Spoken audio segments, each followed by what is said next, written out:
Kevin Sanders leaned back in his office chair, staring at the reports spread across his desk. Customer complaints had been piling up about one of his restaurants, the 13th location of his family's chain, the one he trusted his district manager, Greg, to oversee. But something wasn't adding up. The complaints weren't about food quality. They were about service rude staff, long wait times, and, more concerning, accusations that management treated employees like dirt. Kevin had inherited the business from his father and spent years expanding it, but lately, he felt disconnected from the day-to-day operations. He had to see for himself. The plan was simple: disguise himself as an everyday customer and visit the restaurant without anyone knowing. He altered his appearance, trimmed his beard, dyed his hair, and wore thick glasses. No one at this location had met him in person before. All they knew was that the owner rarely visited and mostly relied on upper management to keep things running. That evening, he walked through the doors of the restaurant, the scent of grilled steaks and freshly baked bread filling the air. It looked nice, clean, well lit, but the atmosphere felt off. The employees looked tense, moving like they were trying to stay out of someone's way. A young waiter, probably in his early 20s, approached him with a friendly but slightly nervous smile. "Good evening, sir. My name's Jake. Can I get you started with a drink?" Kevin nodded. "Just water, thanks." Jake jotted it down and walked off. Kevin could already sense something was wrong. The staff wasn't slacking, but they seemed afraid. He noticed the manager, a man in his late 40s named Dennis, standing near the hostess stand, watching over the floor like a hawk. Every time an employee made the slightest mistake, his face twisted in irritation. Jake returned with Kevin's water and took his order. As he walked away, Dennis stopped him. "Why are you serving that table?" Dennis hissed under his breath, shooting a look in Kevin's direction. Jake blinked. "Because he's a customer." Dennis scoffed. "I told you, we don't waste time on cheap-looking customers who probably won't tip.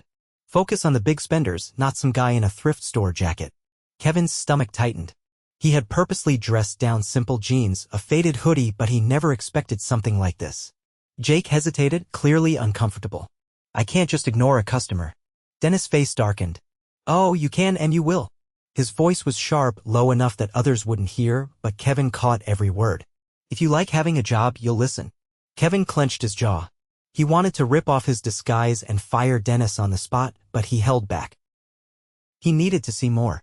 Ignoring Dennis' order, Jake still brought Kevin his meal, setting the plate down carefully. "Sorry about that," Jake mumbled under his breath. "Let me know if you need anything else." Kevin nodded. "Thanks, Jake." Dennis watched the interaction, his lips pressed into a thin line. A few minutes later, he stormed over. "Jake, come with me. Now." Jake swallowed hard and followed Dennis into the back. Kevin placed his fork down, barely touching his food. He had heard enough. He pushed his chair back and, without hesitation, followed after them, stopping just outside the kitchen door.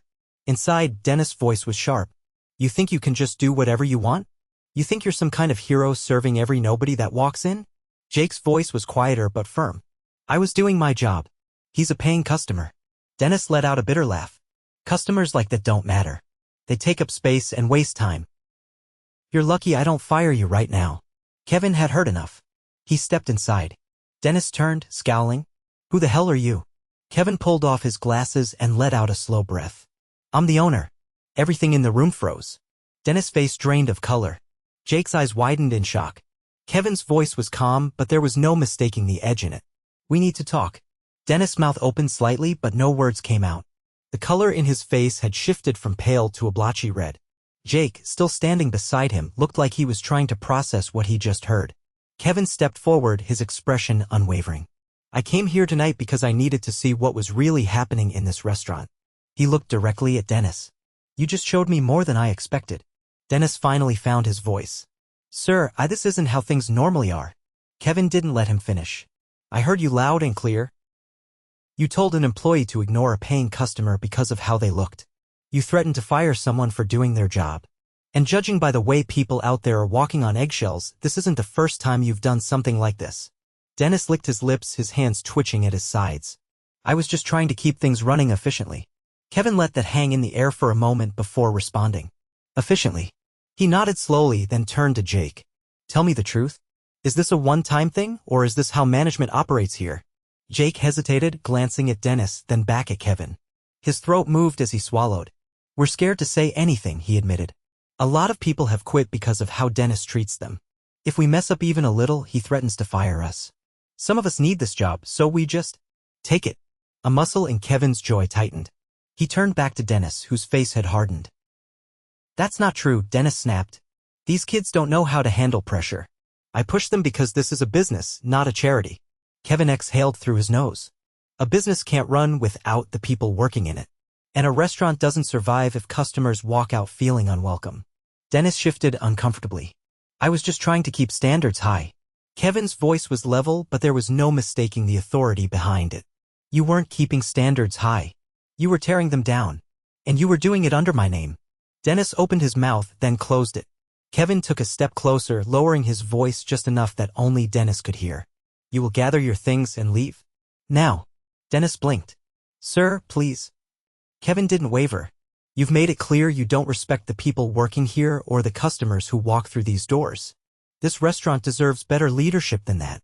Dennis' hands clenched at his sides. For a moment it looked like he might argue. Then, without another word, he turned and stalked toward the back office. Kevin turned to Jake. Call the staff together. We're having a meeting. Jake nodded quickly and rushed off. Minutes later, the employees gathered near the kitchen, their faces a mix of confusion and anxiety. Kevin looked over them, seeing the exhaustion in their expressions. I know this is unexpected, he began, but I need to say this now. What happened here tonight isn't something new, is it? A few shook their heads. Others looked at the floor. Kevin took a breath. That changes today. No one should feel afraid to come to work. No one should be treated like they don't matter. You are the reason this restaurant runs. You are the reason customers come back. And from now on, you'll be treated with the respect you deserve. A murmur ran through the staff. Some exchanged glances as if waiting for the catch. One of the cooks, a woman in her 30s, crossed her arms. How do we know things won't just go back to the way they were? Kevin met her gaze. Because I'm making changes. Dennis is gone. And I'll be personally overseeing this location until I find the right leadership to replace him. A ripple of surprise moved through the group. Jake's voice cut through the silence. You're really staying? Kevin nodded. I should have been paying closer attention. That's on me. But I'm here now, and I'm listening. The tension in the room started to ease. Employees straightened their shoulders. Some even looked hopeful. Kevin glanced around. Go home. Get some rest. Tomorrow we start fresh. As the employees dispersed, Kevin stood in the quiet kitchen, exhaling slowly. This wasn't just about fixing one restaurant. It was about making sure this never happened again. And he was going to make sure it didn't. The next morning, Kevin arrived at the restaurant earlier than anyone else. He stood outside for a moment, taking in the quiet before the rush of the day. The air was crisp, the kind that hinted at the changing seasons. He had spent the night thinking about everything, how detached he had become from the daily workings of his business, how easily someone like Dennis had been able to operate unchecked. That was going to end. One by one, employees trickled in, some looking hesitant, others cautiously optimistic. Jake was one of the first to arrive. He gave Kevin a nod, the kind that said he was still processing everything but appreciated the change. Kevin stepped inside and took in the space. It felt different now, lighter somehow. Maybe it was just in his head, but the absence of Dennis already made a difference. Then, just as he was about to head toward the back to check on preparations for the day, the door swung open. Dennis stood there, looking disheveled as if he hadn't slept. His usual scowl was gone, replaced by something Kevin hadn't seen on his face before: unease. Kevin didn't react immediately. He simply watched as Dennis walked closer, his steps slower than usual. Dennis hesitated before speaking. I need to talk to you. Kevin gestured toward an empty table near the entrance. He wasn't about to have this conversation in front of his employees. Dennis sat down, rubbing a hand over his face. He looked smaller than he had the night before, like the weight of everything had settled on him overnight.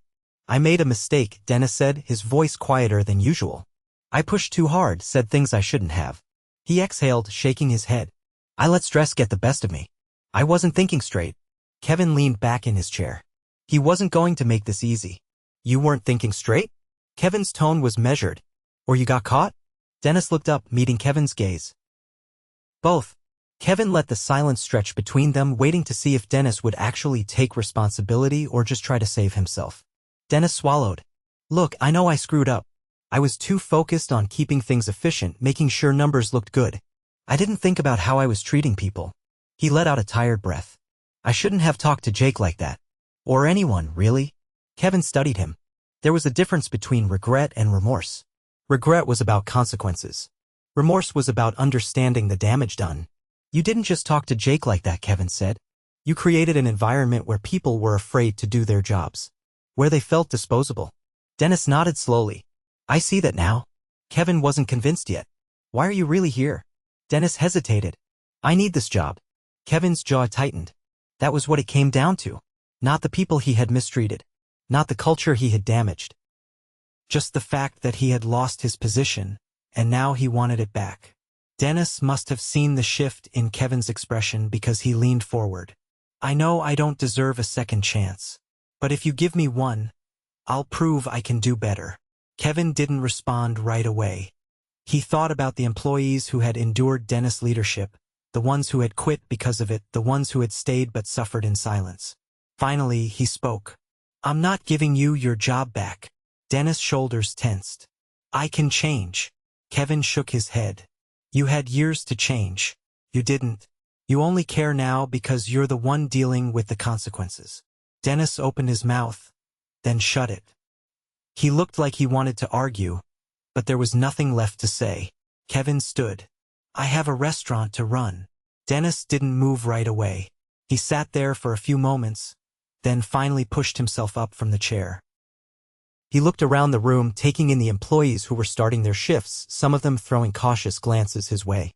I really am sorry, Dennis muttered. Kevin didn't respond. He simply watched as Dennis turned and walked out the door. As soon as he was gone, Jake approached. Is he coming back? Kevin shook his head. No. Jake let out a breath of relief. Good. Kevin glanced around at the employees, the people who had put up with so much. Things are changing.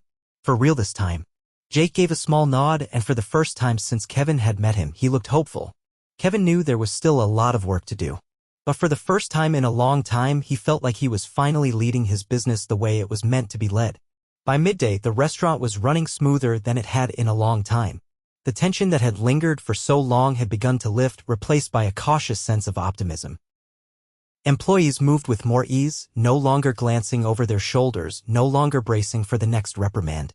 Kevin spent the morning observing, stepping in where needed, and making a point to interact with those who had been under Dennis' leadership the longest.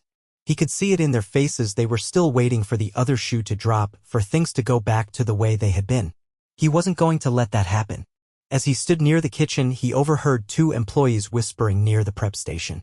One of the line cooks, a man in his 40s named Luis, shook his head. He was speaking quietly to a younger cook, a woman named Sarah. Never thought I'd see the day, Luis muttered. Sarah kept her voice low as if afraid to jinx it. Do you really think it'll last? Kevin approached, not wanting to eavesdrop any longer. Luis straightened as soon as he saw him. Kevin wasted no time. I know you've seen a lot of promises get made and then ignored. But this isn't one of those times. Luis studied him for a moment, arms crossed, his expression unreadable. You sticking around long enough to make sure of that? Kevin nodded. I am, and I want to hear from all of you. What needs to change? What's been ignored for too long?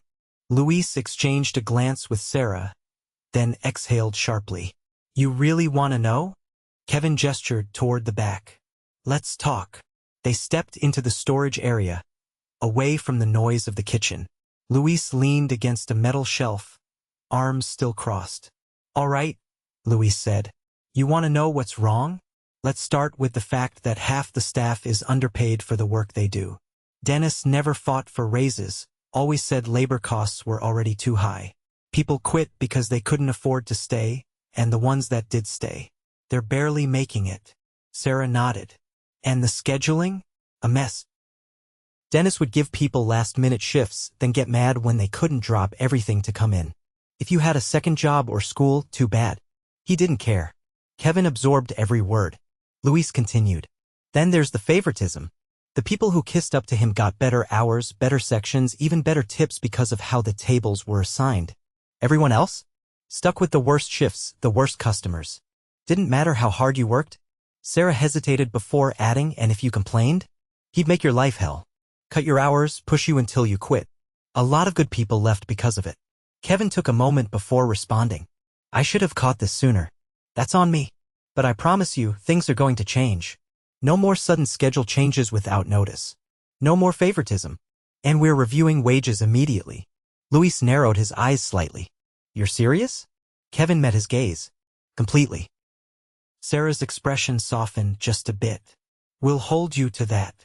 Kevin nodded. Good. You should. By the time he stepped out of the storage area, he had a clear picture of just how much work there was to do. It wasn't just about fixing one bad manager's mistakes, it was about rebuilding trust. As the day went on, he continued making rounds, speaking with employees individually, making sure they knew they could speak openly. Some were hesitant at first, but little by little they started to open up. By the dinner rush, something had shifted. The energy in the restaurant felt lighter, more natural. The staff wasn't just going through the motions anymore, they were actually working together, without fear looming over them. Jake approached him near the service station. You really meant it, didn't you? Jake said. Kevin gave a small nod. Every word. Jake exhaled, as if finally allowing himself to believe it. Then maybe this place has a shot at being what it was supposed to be. Kevin looked around at the restaurant, watching his employees work with a renewed sense of purpose. It will be, he said. You all deserve that. And this time he was going to make sure it stayed that way. The dinner rush settled into a steady rhythm, and Kevin focused on watching how the team functioned without Dennis looming over them. The changes were already visible. Employees moved with more confidence, speaking to each other without the usual stiffness. Conversations between servers and kitchen staff felt smoother, less forced. Kevin spent the next few hours speaking with employees one-on-one in small moments between orders. He wanted to understand their experiences beyond what had already been said. Each conversation added more layers to what had gone wrong under Dennis. A prep cook revealed how food waste had been ignored while Dennis obsessed over labor costs. A bartender described how Dennis had cut corners on inventory to save money, leading to shortages that frustrated customers. As Kevin listened, he realized something crucial: Dennis had not just mistreated employees. He had built a culture where fear replaced accountability. People had been too afraid to report issues, which meant problems had piled up unnoticed. A dishwasher, a young woman named Tasha, hesitated before speaking when Kevin approached her. She was quiet, clearly unsure if she should say what was on her mind. Kevin assured her he wanted to hear everything. Tasha explained that Dennis had deliberately scheduled understaffed shifts, forcing employees to cover more ground than they could handle. Some nights, she was the only dishwasher, drowning in stacks of plates while Dennis stood by, barking orders instead of helping. If anyone complained, he made sure they got stuck with worse shifts the next week. Kevin absorbed the information, already considering how to prevent situations like this in the future. He wasn't just taking notes, he was taking action. By the time the dinner rush ended, he had a clear plan in mind. He gathered the employees before they left for the night, standing near the front of the restaurant. He started by addressing the biggest concerns.